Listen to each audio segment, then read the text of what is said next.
Blog Talk Radio. Oh, it's time to get real. Oh, yeah.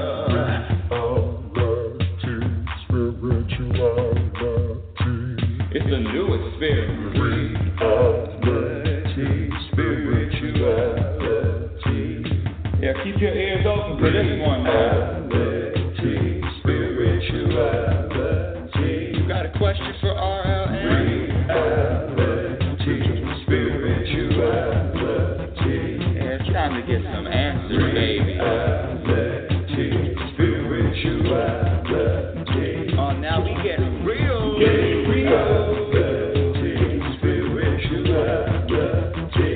it's time to get down.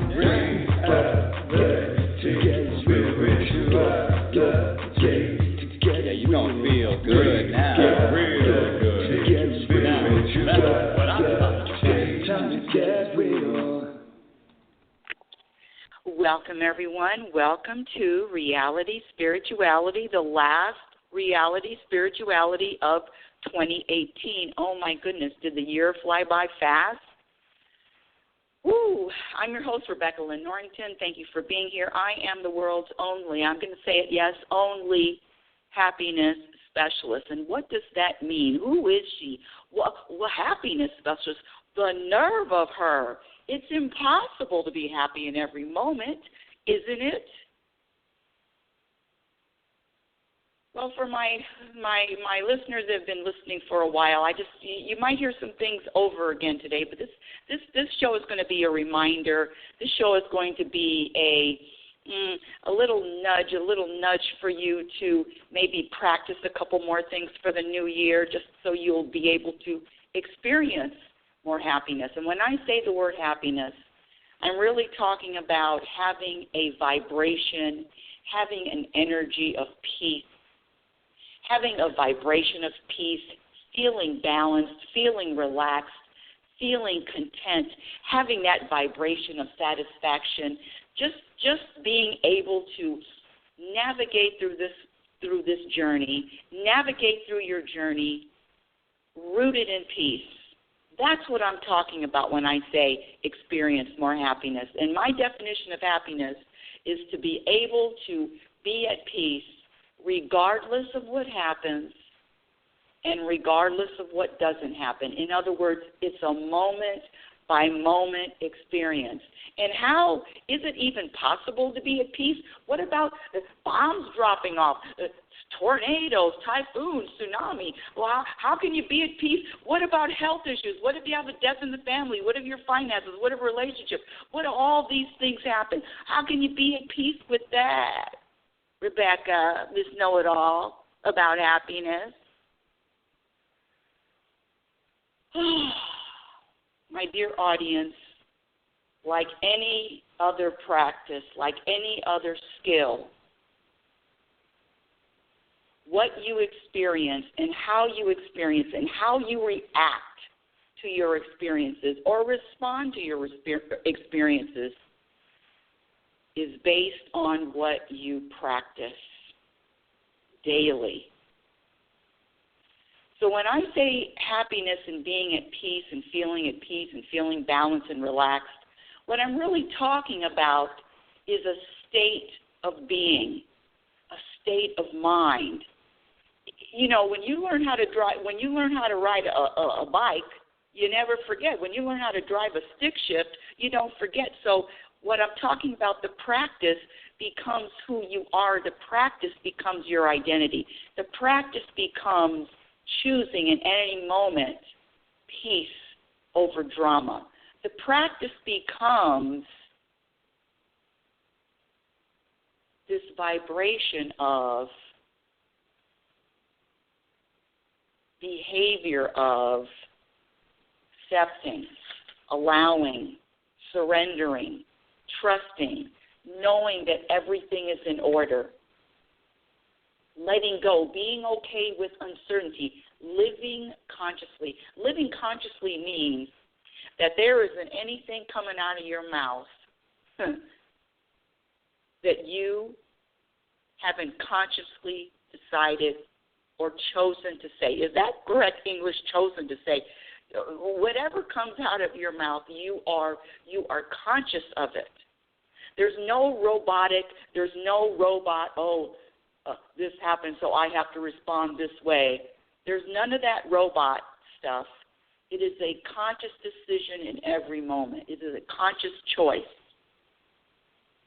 This show is going to be a reminder, a brush up, a rejuvenation, a reminder of what adds to happiness and what subtracts from happiness. So get your pens and paper out. Get your pens and your paper, your pencil and your paper, because I'm going to go through a whole list of things that subtract from your happiness. And what you can do is just choose to practice whatever behavior is going to be easy for you, whatever behavior are you inspired to practice. And with that said, I'm also going to share with you my accomplishments of the year of 2018, and I'm going to share with you my biggest challenges of 2018. At least the ones I wrote down and the ones I remembered, because one of the things about being happy and being rooted in peace is that you're always in the present moment. So I have to really scratch my head. I got to scratch my head to think about yesterday. But there are some things about yesterday that just stick out that easy for me to pull up. So I'm going to share all of that today. But before I go on, let me do a little business. My website is RebeccaNorrington.com. You can email me at rlnsignature@gmail.com. And in 2019, I'm going to be offering, just by invitation only, one-on-one sessions, weekend retreats. And I am available to speak, seminars, weekend retreats, workshops. I'm available. Just contact me at rlnsignature@gmail.com. You can follow me on Twitter at rlnorrington. My Instagram is RealitySpirituality. First book, Reality Spirituality, The Truth About Happiness. And my second book, the one that I'm writing right now, is going to be published in 2019. It's called Program for Unhappiness. And that is really what we're talking about, is the programming of being and experiencing unhappiness. Because when you came out, my dear audience, when you first appeared on the scene, you were at peace with everything, your surroundings. You were at peace with all of it, how you looked, what you felt, all of it, the people around you. Well, unless they had some kind of energy, but I digress. So it's getting back to recognizing the programs that are in place, the programs that actually make you feel or contribute, how about this, contribute to you feeling bad about any moment, about any circumstance.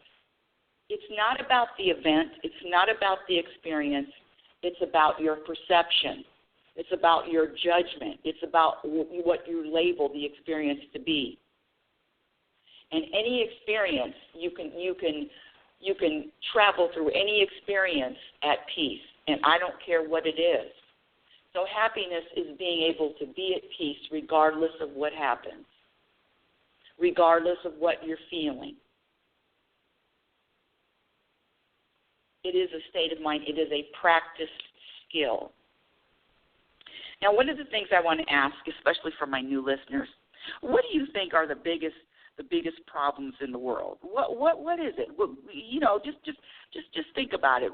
Give me the 5 top big problems in this world.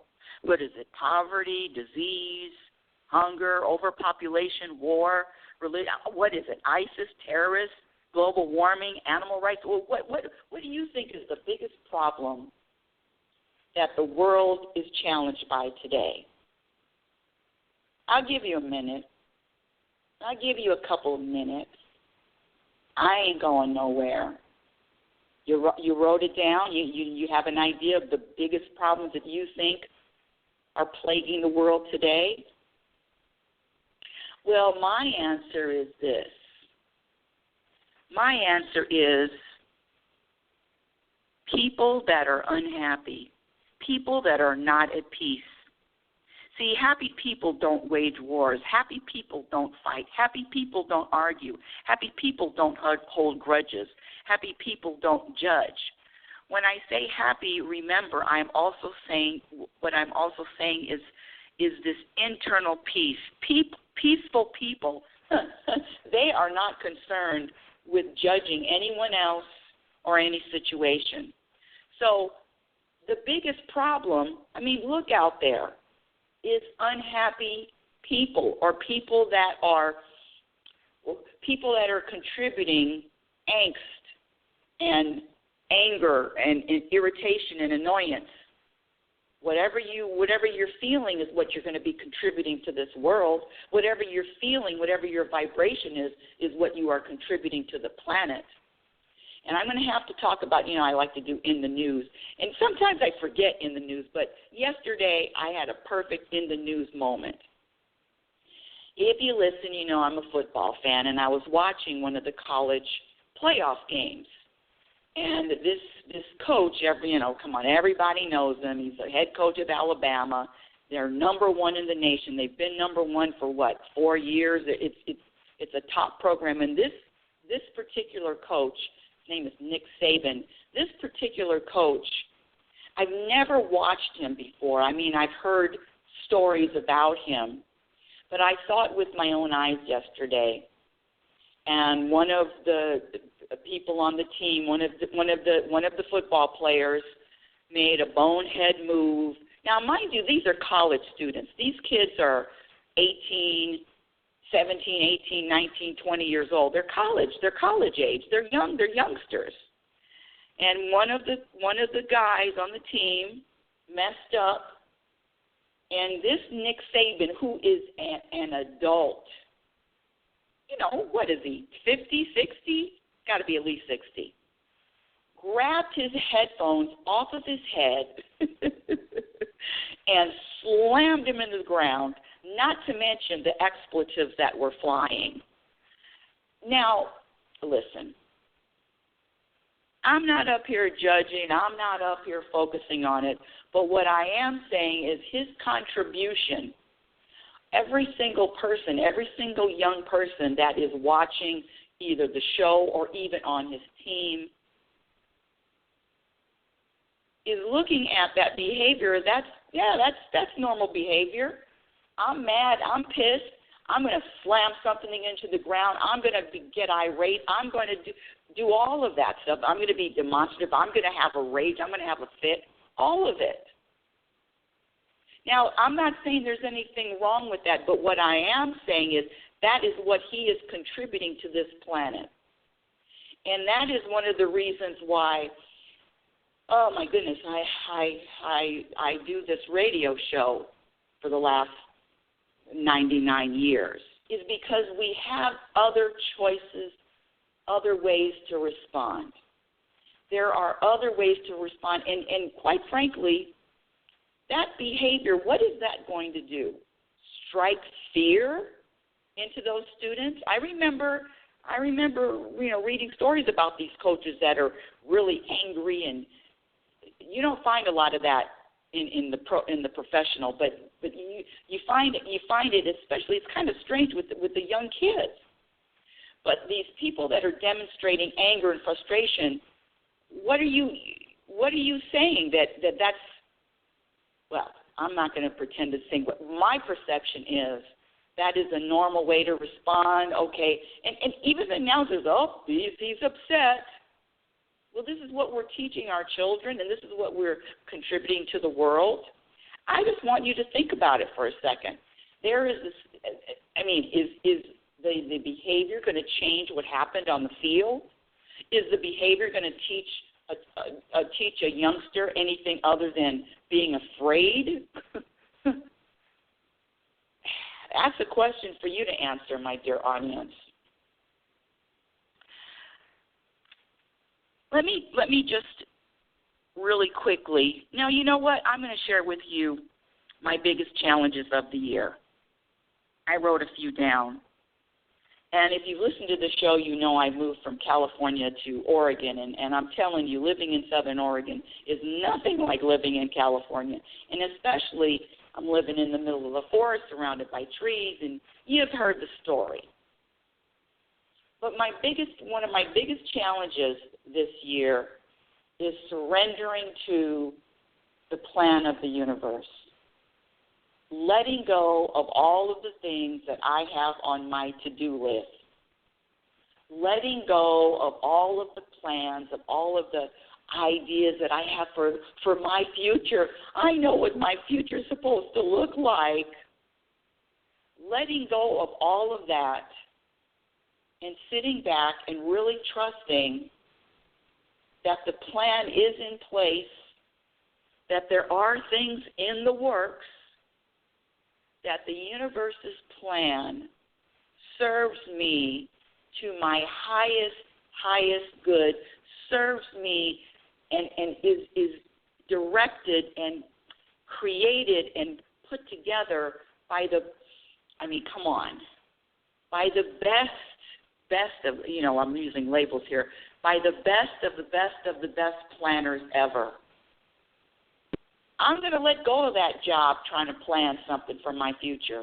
I'm going to let go, and I'm going to sit back with my hands behind my head and say, okay, universe, I trust.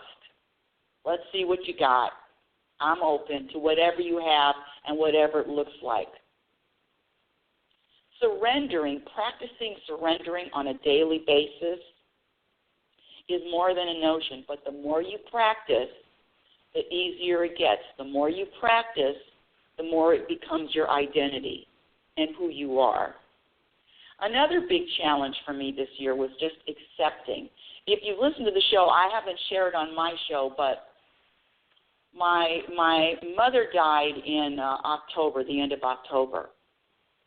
And with all that, it's so interesting because the death itself, I get a lot of, I'm sorry for your loss, but truthfully, I have to say that word loss is a programmed word because I don't feel like I lost anything. There definitely was an experience, but a loss? I mean, if I misplaced my keys, that's a loss. I lost my keys, I lost my wallet, but I don't feel like there was a loss. Now, there was definitely, I'm not going to be able to see her physically, but, her energy and her spirit has not left me since the day she left the planet physically. I can have a conversation with her at any time, and I have. And, in fact, I have to say, my number one son said something to me the day of her death. And he said, now, Mom, he says, Grandma is free. She's free. She's surrounded by love. There is no more fear. She's in a place of freedom, of love, of light. And when you choose to change the way that we all were programmed to think about death is going to feel different. Yes, of course I cried. Yes, of course I was reminiscent. Yes, of course I went through all of that. But it was a moment-by-moment experience. And when people say, sorry for your loss, I just tell them, I don't feel like I lost anything. It's just a different experience. But with that said, I'm sharing on my show for the first time, that woman, my mother, left the family home and all the contents in it to her handyman. Now, I'm sharing this with you because I want you to really get no, scratch that. I don't want you to get anything. I want you to understand all of the things that I say that I practice, all of the things that I practice, those things were out front and center. And what I learned about myself is even though I say that I have no expectations, and I said I don't have any attachments, and I really didn't think I did until I find out that everything was left to the handyman. I'm sorry to laugh, but it's funny now. And with that said, what I really had to do was let go. I'm not saying it's easy, audience. Let go of blaming my mother for anything. My mother didn't leave everything to the handyman. That was the universe's plan. It was a setup. It was the universe that did it. My mother was just acting as a vehicle. So it was a practice to not blame her, not blame the handyman, not blaming the attorney that set everything up, not taking any of the decision personally, being able to surrender to reality. I got to keep my ego in check. And I have to say that it was a wave of ups and downs. But from the end of October, to the end of December, because of what I practiced, because of what I do practice, I mentioned it earlier, trusting and surrendering, and knowing that the plan that the universe has is bigger and better than I would ever imagine, I can say I can let go of all of that. Let go of the house, let go of everything in it, including my baby shoes, my baby picture. I mean, there are countless photos. You're talking about, 1990, 40 years, 30 years in that house? Nope, there's absolutely nothing in that house that I want and or need, including the house. Now, I couldn't say that a couple of weeks after the revelation, the baseball bat to the back of the head. I couldn't say it then, but I can say it now. Which brings me to my accomplishments for 2018. This thing about accepting and letting go and accepting reality and accepting the moment, we say, it is what it is. It is what it is. Well, that is the problem, the suffering comes from putting a label on it, putting a judgment on the moment. Oh, there's something wrong with this. There's something wrong with that decision. There's something wrong with what's unfolding. There's something wrong. This isn't right. It's not just. It's not fair. Wah. It needs to be fixed. It needs to be changed. Something needs to change.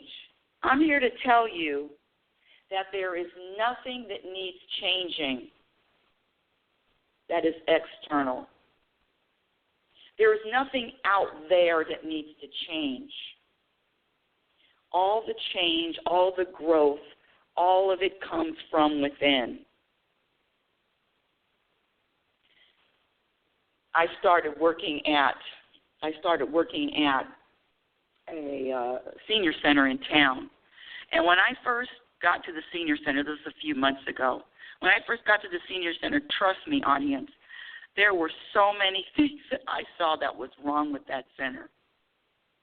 It wasn't clean enough. They're not serving the healthiest food. There's too many sweets. I mean, on and on and on. I found so many things wrong. And I have to say, I was focused on all the things that I thought could be better, could be improved, would be more beneficial for the seniors in the area. And lo and behold, that never felt good. That vibration of looking out and finding something wrong never felt good, never felt peaceful. And I had to practice, major practice, and that's why the universe sent me there. I'm not going to take the credit for going and volunteering at a senior center. I'm not going to take that credit. No. The universe put me there for a reason, to practice more accepting, to practice surrendering. See, they put me in every position to practice what I need to practice to experience more peace, to experience more balance, to be more relaxed, to have that vibration of satisfaction, to feel content. No, I'm given every opportunity, every experience is just another reason, another way to practice. The number to call in is area code 646-564-9619. Again, area code 646-564-9619. And just press the number 1 if you want to say hi or you want to if you have a question. So my biggest accomplishments this year is trusting, surrendering, accepting, and how to remain peaceful during all the challenges. You know what else happened to me this year that I was really proud of? This has never happened to me. I've shared it on the show before, but I have to share it again. And it depends on what you practice. I have a neighbor who has a really, really hot temper. The only reason why I could say that is because he reminded me of me back in the day when I was a bitch on wheels, temperamental, judgmental, gotta be right. Oh, I knew what was wrong with every single person I met. Anywho, this older gentleman had a problem with what did I do? Why did he get mad? I'm trying to remember. What was it? Oh. What was it? Oh, I know. I remember now. He was walking his dogs and he let his dog crap all over the road and he wasn't picking it up, and then I reported him, and now he has a problem with me. So he comes to the house, rings the doorbell. I come out to the garage, and this man yelled and screamed at me and called me all kinds of names. You bitch, you crazy woman, I'm going to sue you. Screaming to my face. And he was a big guy. Very intimidating, screaming. And that was the first time in my life, my dear audience, the first time, and I believe that was this year. It might have been last year. But anywho, the first time I was able to not be affected or not take anything personally when somebody's screaming and yelling at me. And I've had people scream and yell at me while I'm driving, various hand gestures. And I have to say that it doesn't bother me, because I know and I practice not taking anything personally, and know that anybody that is displaying anger has nothing to do with me. Absolutely nothing. Oh, we have a caller. Oh, okay. Hold on a second. Let me see. Welcome to Reality Spirituality. Nathan? Yes, good morning. Well, good morning, Nathan. Good morning. So glad to have you on the show. Welcome. Thank you. It's good to be here. On the show, well, thank you. Well, this is the last show of the year, and you were listening. Do you have a comment, or you want to contribute? Do you have a question? Please, feel free. Yeah, you just talked about noticing the vibration, and that I just want to say for 2018, for me, looking back, a really big theme for me. And I'm not sure what exactly sparked it, but I had this motivation or inspiration to really check in with my vibe as much as I could for 2018.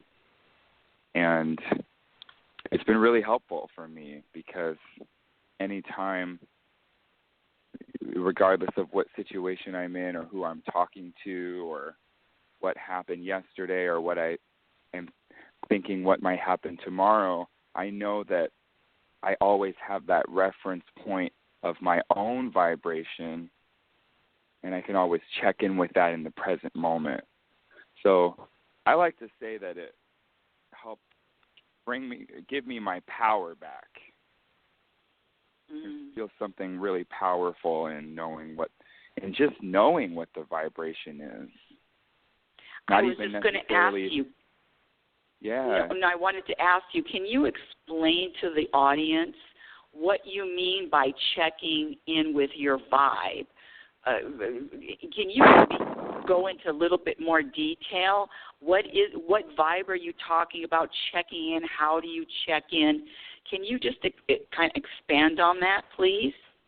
Yeah, no, that's really good. For me, it means, in really, really general terms, it means noticing how I'm feeling. Like if I were to name my emotions in any given moment, or if someone came up to me and out of nowhere and said, what are you feeling right now? What if you had to put a name to your emotion right at this second?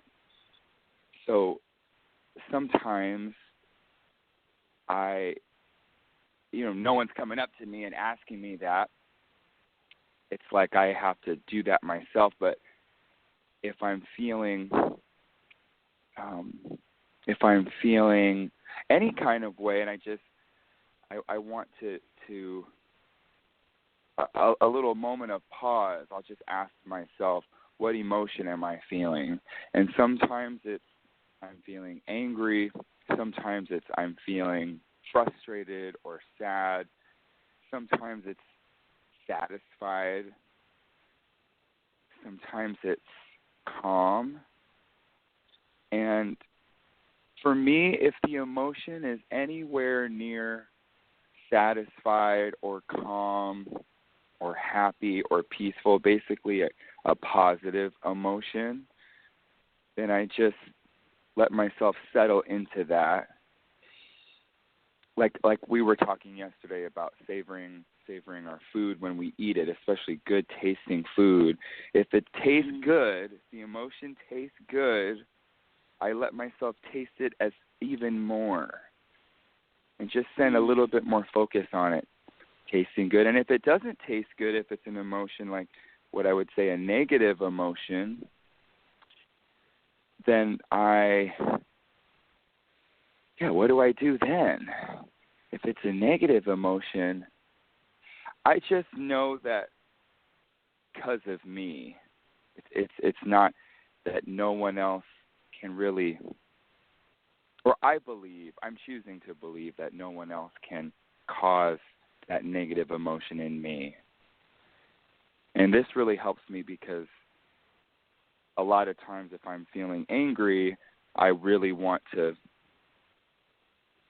lash out against somebody else, or I want them to know about it, or I want to bring them in on my negative emotion. And I think by taking that moment to check in and believing that it's because of me and not because of someone else, I think I just keep everyone else and everything else safe.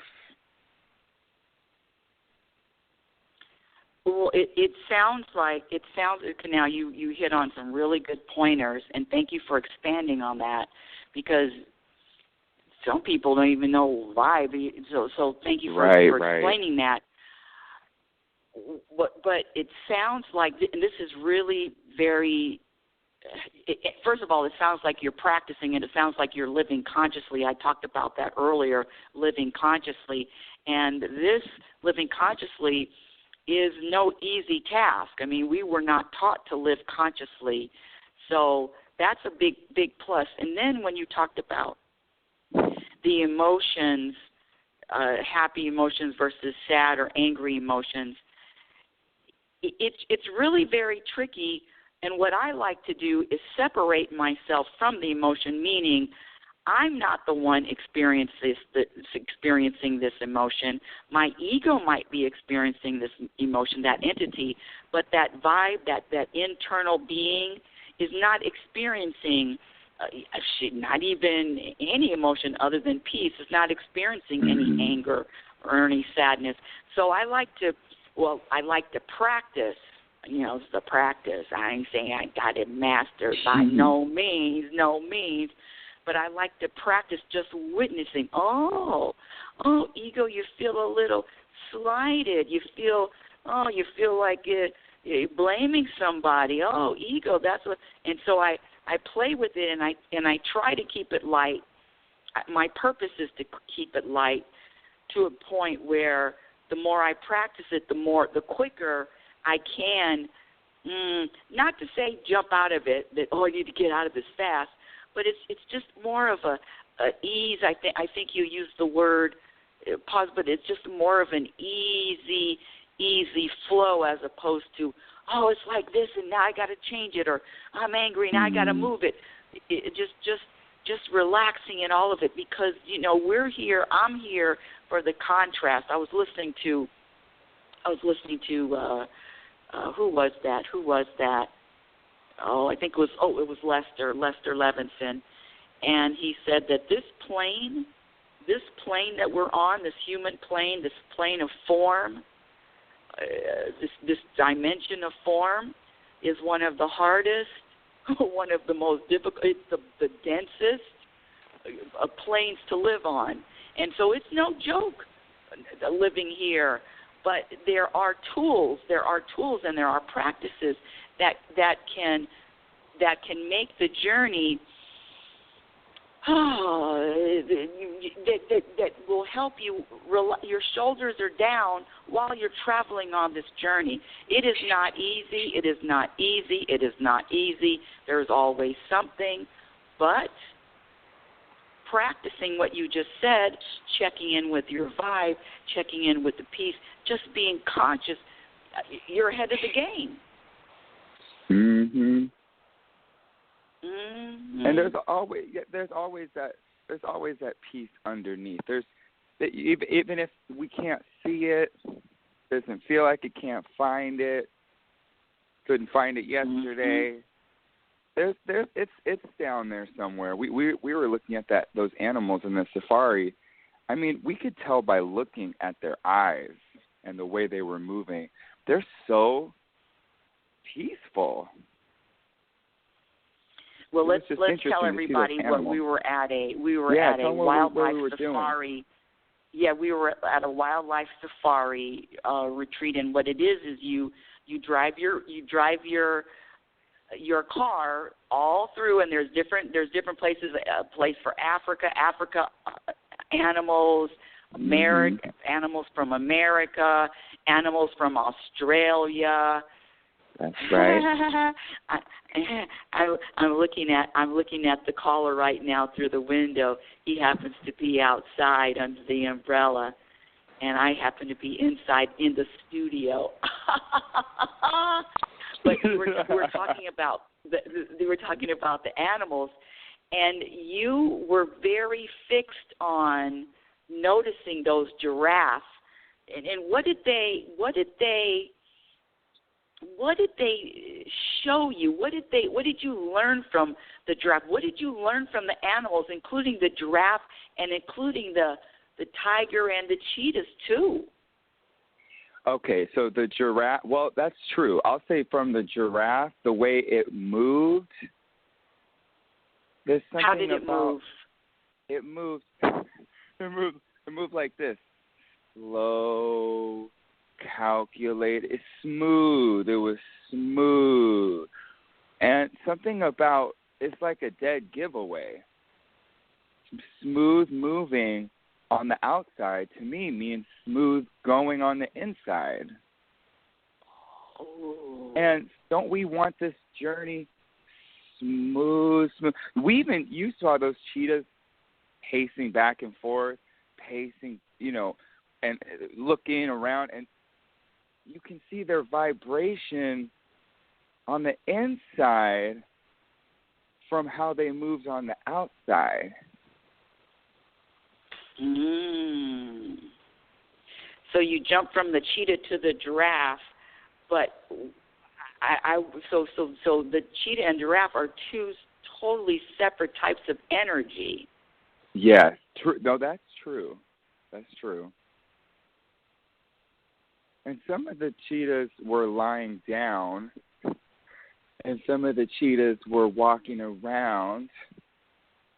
I told you one time, or when I was journaling, and I could tell that my vibration was different based on the different sides of the journal.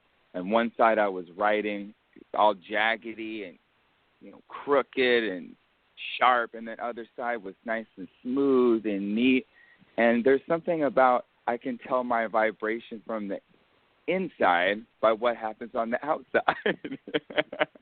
You know what I'm saying? Your jokes. We're talking about being silly. I think silliness. What do y'all think? Are y'all silly? Because we're silly up in here. Silly is Silliness light. is Silly important. is light. Yeah. I want to ask you if you feel like sharing.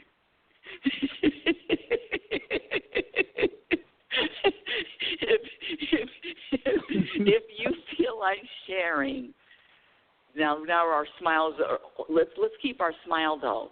If you feel like sharing that story when you were on the way to the airport.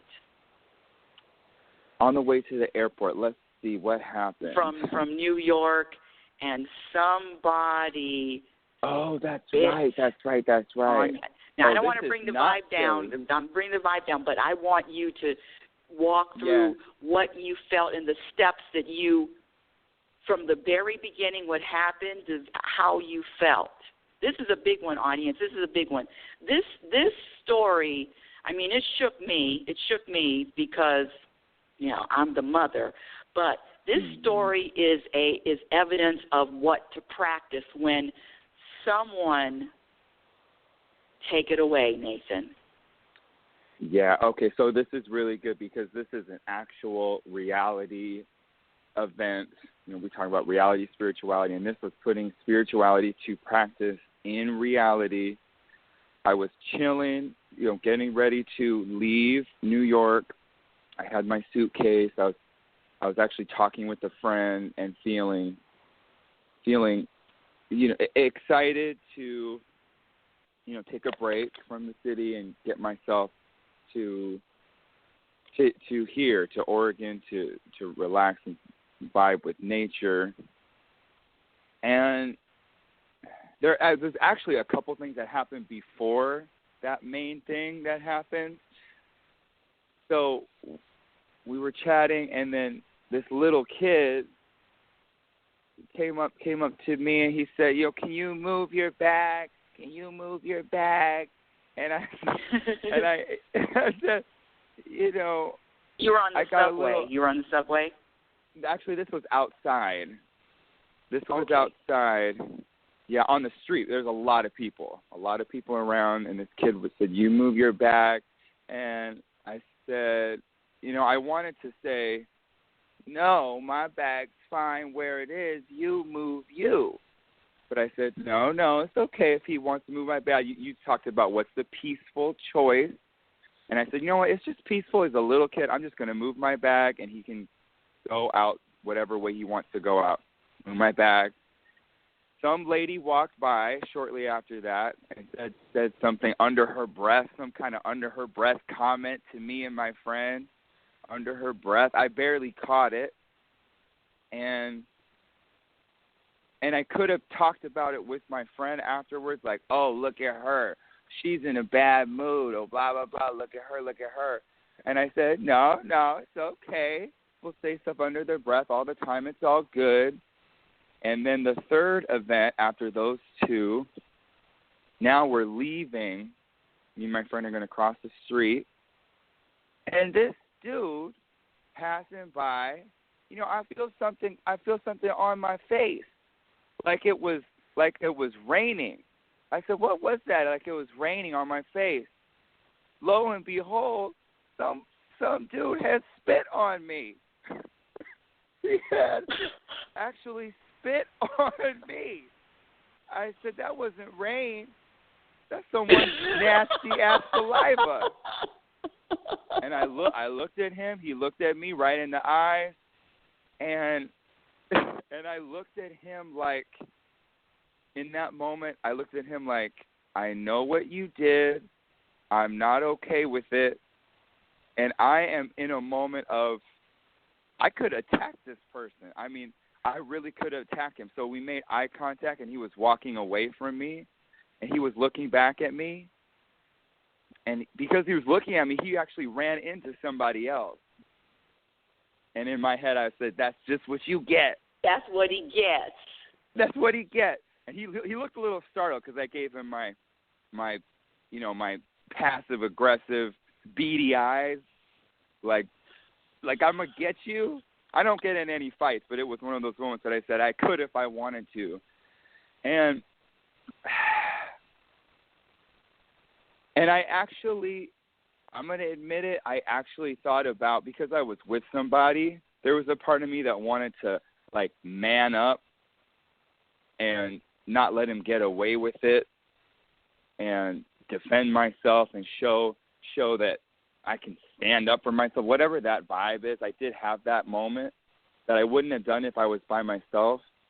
And I knew that the longer I held this really intense anger towards this person, the worse it would be for me and really everyone around me, but really just for me. So I dropped that. Wait, say that again. That's that's okay. So important. Go ahead. The longer, go ahead. Say that again, please. Yeah. So it's okay. So the longer I held on to this intense anger towards him, the worse it would be for me. You know, that is the worse it would be for you, and the worse you would feel. The worse I would feel, and then now I'm, not to bring anyone else into the journey, but I feel like it wouldn't have been good for him. It wouldn't have been good for my friend. Wouldn't have been good for the people around me, but really just for me. So I let go of me. The first step was letting go of this need to take action, because the action was going to be me pushing him or me hitting him or me saying something to him. So that was the first step, releasing that need for which is the first step is really surrendering. So what you did first is surrendering to the moment. Surrendering, and actually what you said was separating myself from that anger. I was experiencing it, but it's not really who I am on the inside. So that surrender, I like that word. I like the word separation, like what you said earlier, separation. And really after that separation, I didn't even want to take action. Didn't want to take action. And then this is the next step after that, and this is when I talk to you on the phone later. And the next step was, I guess we could call it forgiveness, if we want to put a name to it, forgiveness of that person, because I really held him accountable. And because we always talk about not taking things personally, I really got to a place where I didn't take it personal. I didn't feel like he attacked me or what he did was about anything that I did. That he did what he did because of whatever he was going through. And there was a moment of what I would call forgiveness towards him.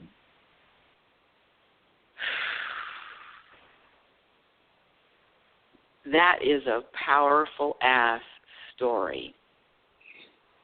And if anybody listening, which people do listen to the show, I have maybe a half a listener. I know I have one listener, but he only has one ear. But anyway, I digress. If anybody listening, that is what I'm talking about, what to practice. It's not easy. And this is the thing.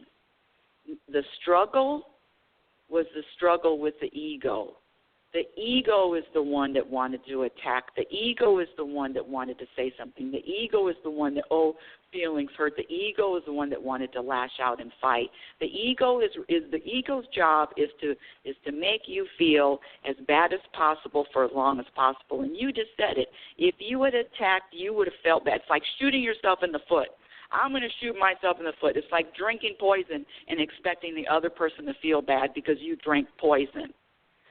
So recognize that the more you humble, the more you separate yourself from that ego, the more peace you're going to feel. And it is uncomfortable.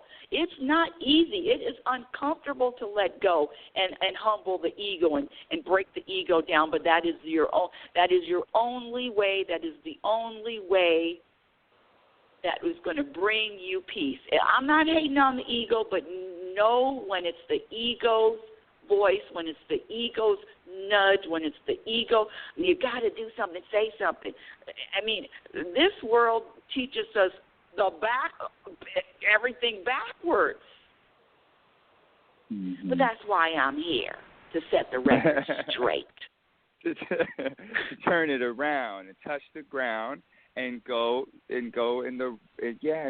forward. No, just to know what's going on. Mm-hmm. Yeah. Well, I'm gonna. This has been such a great show, and before we end the show, I want to give my audience. I said bring a piece of paper and a pen. I'm going to read off some things for you to practice that definitely subtracts from your happiness. These behaviors, these reactions subtract from happiness. Period. There's no ifs. There's no arguing. This is proven. This is a formula. This is scientific. This subtracts from happiness. I don't want to hear any talk back, audience. Okay, you ready? Here we go. Blaming anyone or anything for the way you feel. Comparing yourself to others. Notice what somebody else is doing. Talking about what somebody else is doing. Thinking anything is serious. Thinking anything is important. Wanting someone else to think what you think is important is important. I love this one. This is for all you. This is for all of you. And I'm not even going to say it. People with causes. Wanting someone else to think what you think is important is important. Sharing sorry PETA, sorry global warming, sorry recyclers, sorry all you people. Another thing, sharing bad news. Expectations. All expectations subtract from your peace. Giving power to words. Nobody can compliment me and nobody can insult me. The words have no power. Attachments. All attachments subtract from peace.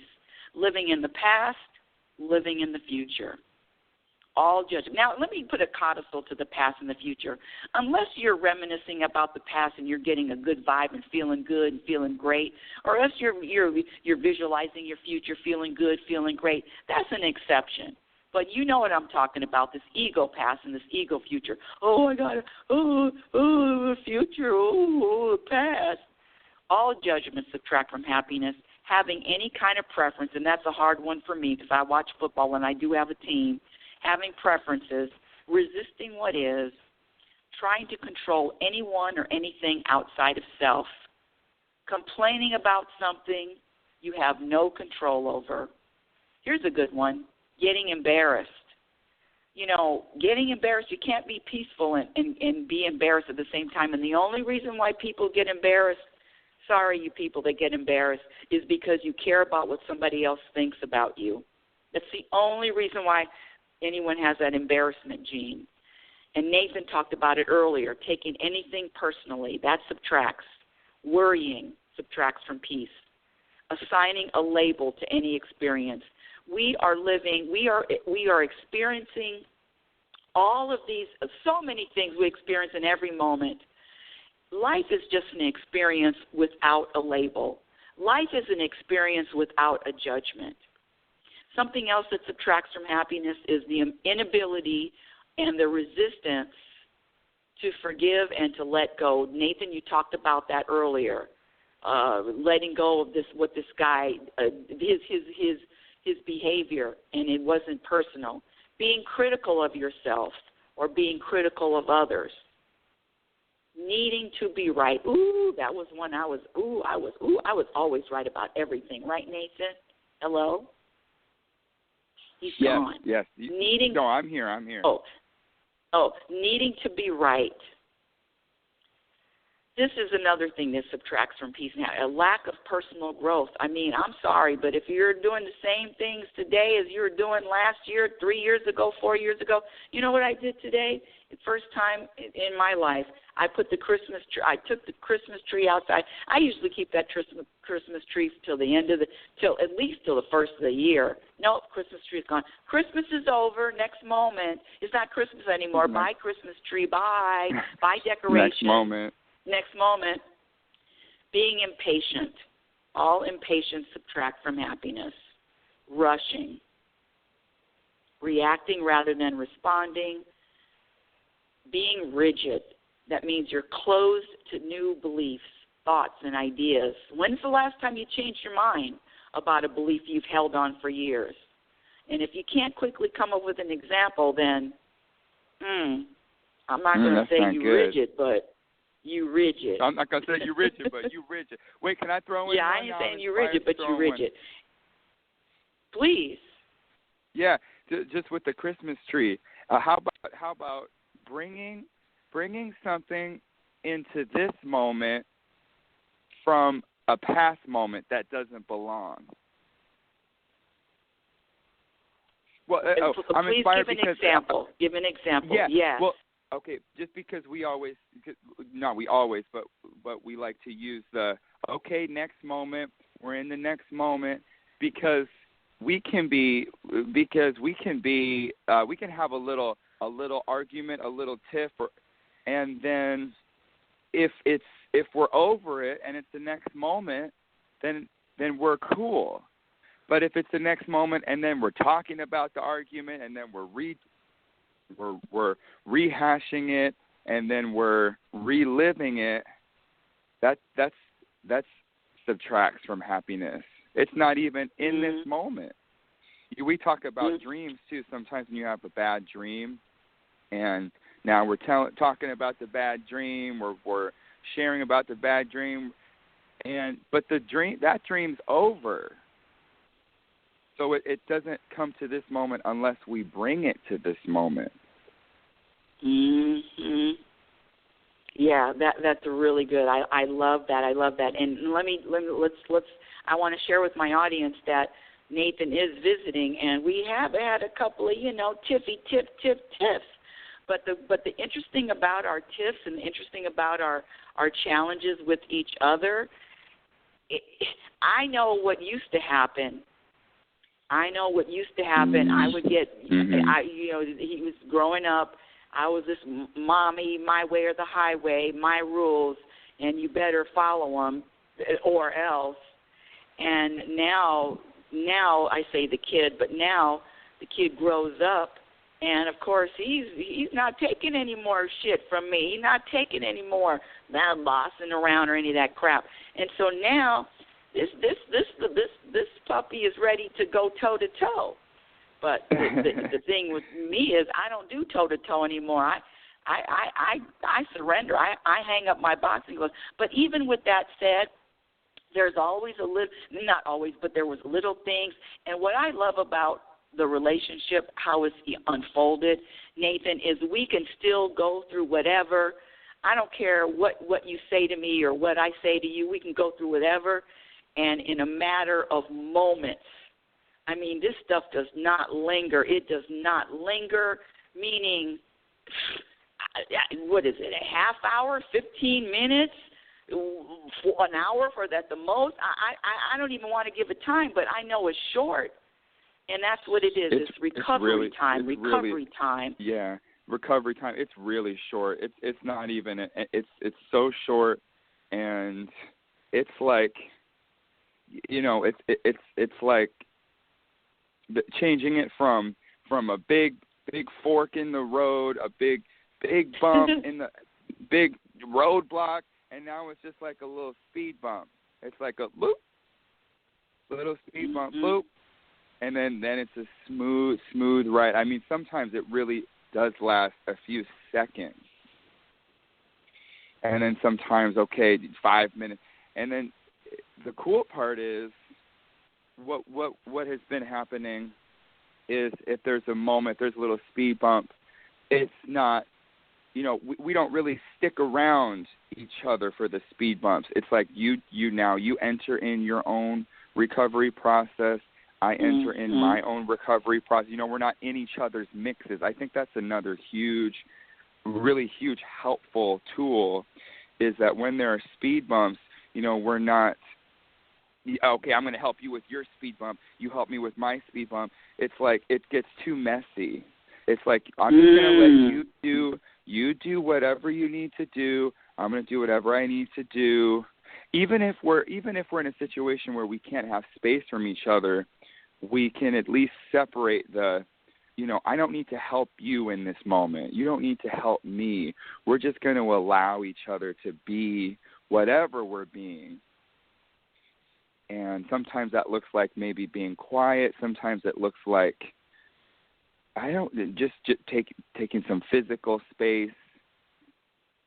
Sometimes it means just changing the subject. You know, we don't have to talk about it. Let's do something else. Yeah, so I like that. One of the things that you said, this is really what's going on here, and I used it earlier, and I gave it as an example of what subtracts from happiness, and it's an attachment.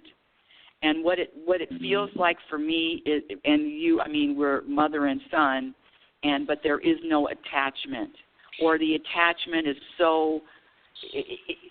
Because the way that I'm sorry, I'm gonna have to pat us on the back. The way that we respond to this, we couldn't do it without letting go of the attachment of the moment, the attachment I'm your mother, the attachment of what happened in the past, the attachment. So it really is a practice in detaching from anybody else and how they're feeling or what they're going through. I like that. Well, yeah, that feels right. Detachment. Yeah.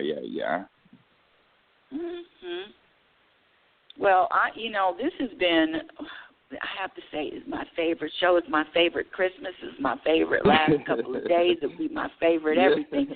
And this is I really like when you come on air, and it was very special.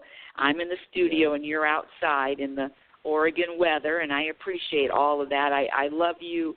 I love you forever, and that's the end of today's show. If you want to sum up anything, you have something you want to sum up? No, I love you too. Take away for the audience? Take away from the audience. Oh, wow. I will say that I love you too, and what I mean by that is I'm letting you do you, and I love that.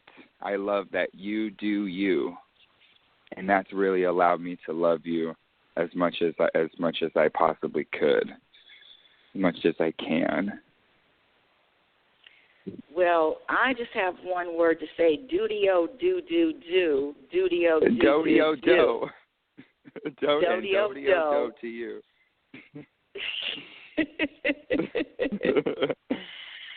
Well, thank you, audience, for listening. And Reality Spirituality is heard every Sunday at 9 a.m. Pacific Standard Time. My website is RebeccaNorrington.com. Follow me on Twitter at RLNorrington. My Instagram handle is Reality Spirituality. You can search YouTube for me, Rebecca Norrington, and or Reality Spirituality. I do have a few videos up. Beep, beep, beep, beep. My first book, Reality Spirituality, The Truth About Happiness, can be purchased on Amazon. And my second book, Program for Unhappiness, will be out sometime 2019, not 2019, 2019. Join me again next week and next year, 2019. And until then, my audience, I want you to remember who you are. You're a physical extension of the universe. You're always evolving. You're always changing. You're always growing. Be patient. Be kind. Be patient and kind to yourself. Be your own best friend. Remember, you cannot have a happy ending to an unhappy journey. You're listening to Reality Spirituality. Have a conscious week. Happy New Year, Reality Spirituality audience. Happy New Year. Oh, it's time to get real. Oh, yeah.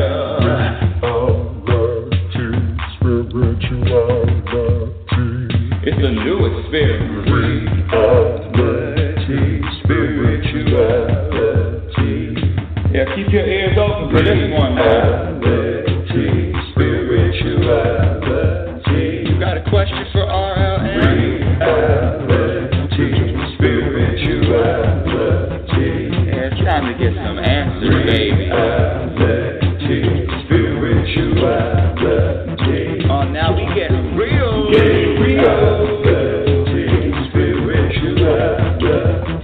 Yeah, time to get down.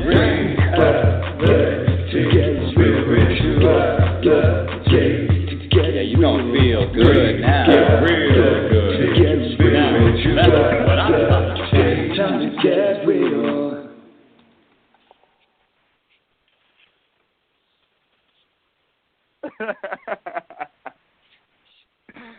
Hello? Hello? Aftermath? Aftermath. That was fun. That was fun.